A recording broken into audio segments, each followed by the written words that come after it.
সন্ত্রাসী কর্মকাণ্ডের বিরুদ্ধে পদক্ষেপ নিলেই বিএনপি বলে বিরোধী দল দমন। ওবায়দুল কাদের।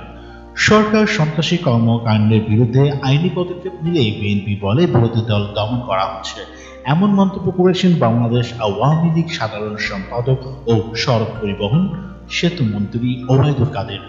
তিনি বলেছেন, বিএনপি আইনের প্রতি শ্রদ্ধাশীল নয়, সে কারণে বিএনপি নেতারা বিরোধী দল দমনের মিথ্যা অভিযোগ তুলে সন্ত্রাসীদের সুরক্ষা দেওয়ার অপচেষ্টা করেছেন।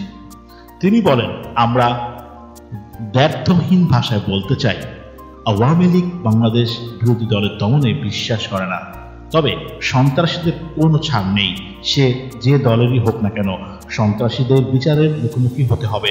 বৃহস্পতিবার এক বিবৃতিতে আওয়ামী লীগ সাধারণ সম্পাদক একথা বলেন। বিবৃতিতে তিনি বিএনপি মহাসচিব মির্জা ফখরুল আলমগীর সহ বিএনপি নেতাদের রাজনৈতিকভাবে উদ্দেশ্য প্রণোদিত মিথ্যা, বানোয়াট ও মনগড়া মন্তব্যের নিন্দা এবং প্রতিবাদ জানান। বিবৃতিতে ওবায়দুল কাদের বলেন, বিএনপি মহাসচিব মির্জা ফখরুল আলমগীর, বিএনপি নেতারা লাগাতারভাবে মিথ্যাচার করে যাচ্ছেন। প্রকৃতপক্ষে গণতন্ত্র ও আইনের শাসনের প্রতি তাদের কোনো শ্রদ্ধাবোধ নেই।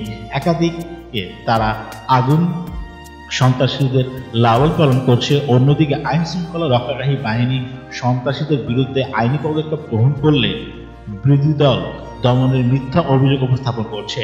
বাংলাদেশ গণতান্ত্রিক ধারাবাহিকতা ও স্থিতিশীলতা বিনষ্টে বিএনপি লাগাতারভাবে ষড়যন্ত্র, চক্রান্ত ও অতপ্রতভাবে লিপ্ত হচ্ছে।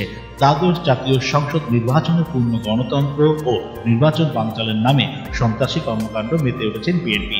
তিনি আরও বলেন, ইতিমধ্যে 2013, 2014 এবং 2015 সালে বিএনপি জামায়াত অপশক্তি সারা দেশে ভয়াবহ অগ্নিসন্ত্রাস চালিয়ে শত শত নিরীহ মানুষকে নির্বিচারে হত্যা করেছিল।